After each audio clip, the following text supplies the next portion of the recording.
Hoy vamos a viajar en el tiempo, más de 1600 años atrás, para reabrir un caso que se creía cerrado, el de Prisciliano de Ávila. Durante siglos, su nombre fue sinónimo de herejía. Pero, ¿y si toda esa historia, la única que conocimos por más de un milenio, estuviera fundamentalmente equivocada? Justo ahí está el meollo del asunto. ¿Estamos realmente ante un hereje peligroso o frente a un mártir? ¿Fue víctima de una, digamos, conspiración política y teológica? Bueno, para eso estamos aquí. Vamos a sumergirnos en las pruebas y a ver qué encontramos. Y para que entendamos la dimensión de lo que estamos hablando, hay que empezar con un dato que es francamente escalofriante. Prisciliano tiene el dudoso honor de ser el primer cristiano en la historia que fue ejecutado por herejía, por un tribunal secular. Esto marcó un antes y un después, un precedente terrible y muy controvertido. Imagínense esto. Por 1500 años, el caso estuvo básicamente congelado. La única versión que existía era la de sus acusadores, sus propias palabras, su defensa, nada, todo perdido. Pero de repente, en 1885, ¡pum!, todo da un vuelco. Se redescubren sus escritos originales, y por primera vez tenemos la voz de la víctima. Esto nos permite, hoy, hacer lo que parecía imposible, reabrir este caso histórico. Ok, vamos con la primera parte, una herejía de 1600 años. Vamos a examinar de cerca esos cargos oficiales y quién era el hombre detrás de ellos. A ver, por un lado tenemos la acusación oficial, hereje, gnóstico y maniqueo. Esas eran las peores etiquetas de la época, ¿eh? Implicaban que despreciaba el mundo material, el cuerpo, casi como si fueran obra del diablo.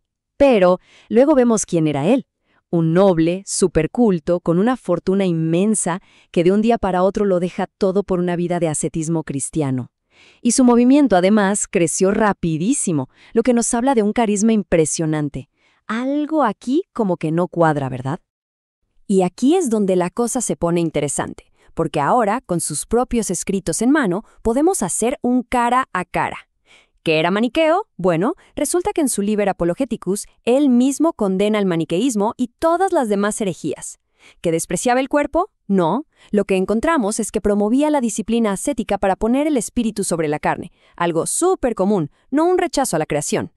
¿Y lo de los textos apócrifos? Él lo admite, sí, pero aclara que los usaba como herramientas para crecer espiritualmente, no para reemplazar las escrituras. O sea, sus propias palabras simplemente no sostienen los cargos. Bien, esto nos deja con una pregunta gigante. Si las acusaciones de herejía eran tan flojas, por decirlo así, ¿por qué lo persiguieron con tanta hazaña? Pues parece que la respuesta no estaba en la doctrina, sino en el poder. Miren, la primera acción oficial contra su movimiento, el Concilio de Zaragoza, es súper reveladora. Y fíjense bien en lo que condenaron. No eran ideas teológicas complejas, no. Eran prácticas sociales, que las mujeres estudiaran las escrituras con los hombres, que los laicos se atrevieran a enseñar o que la gente se reuniera en casas privadas en vez de en las iglesias. Esto no era un debate sobre Dios, era una lucha por el control simple y llanamente. Y ahí está la clave de todo. La verdadera amenaza de Prisciliano no era una herejía, era la insubordinación social. Su movimiento estaba creando una estructura paralela que los obispos no podían controlar. Y eso, para ellos, era mucho más peligroso que cualquier idea teológica. Y el juicio final, bueno, eso fue una farsa de principio a fin. Cuando Prisciliano apela al emperador, sus enemigos cambian astutamente la acusación de herejía a maleficium, o sea, brujería. ¿Por qué? Sencillo. La brujería era un crimen capital y, lo más importante, le permitía al emperador confiscar toda la fortuna de Prisciliano, que era enorme. Y la prueba final, una confesión, obtenida bajo tortura. Fue, en resumen, un asesinato por motivos políticos y económicos, con una capa de barniz judicial. Y que no se piense que todo el mundo aplaudió esto. Para nada.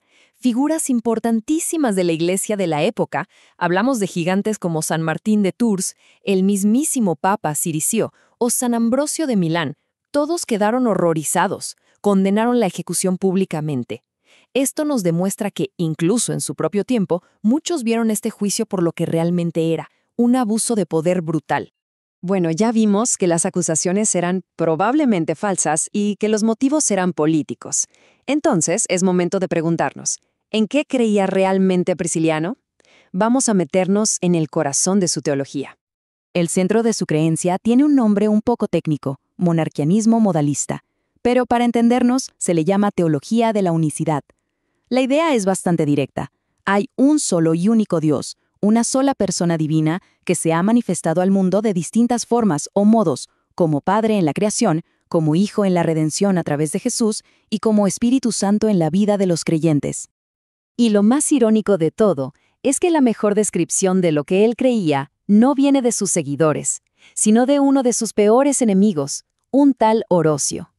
Él escribió, tratando de acusarlo, que Prisciliano creía que el mismo Dios fuera llamado, ora Padre, ora Hijo, ora Espíritu Santo.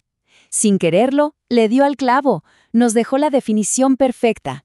Y aquí viene algo fundamental. Su teología no era una locura nueva que se le ocurrió a él. De hecho, los expertos describen su forma de hablar de Dios como anticuada. Prisciliano en realidad era un conservador. Se estaba aferrando a una forma de cristianismo monoteísta muy antigua, la que era común antes de que se impusiera la doctrina de la Trinidad, que era mucho más nueva y filosóficamente más compleja.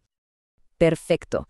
Con toda esta evidencia sobre la mesa, creo que ya es hora de reescribir el veredicto de la historia y entender cuál es el verdadero legado de este hombre. Porque su teología no era solo una idea para debatir, era una teología para vivir. La creencia en un Cristo Dios, un único Dios al que se podía acceder directamente, le daba un poder increíble al creyente individual, fuera hombre o mujer, hacía que toda la jerarquía de obispos fuera, pues, menos necesaria. Su idea de Dios estaba directamente conectada con su desafío al poder. Así que, cuando reevaluamos el caso, vemos que la herejía era solo una excusa, una pieza muy pequeña en un rompecabezas enorme. A Prisciliano lo ejecutaron porque era una amenaza política, un reformador social, un objetivo financiero muy jugoso y sí, claro, también un disidente teológico, cuya fe antigua ya no encajaba con la nueva ortodoxia.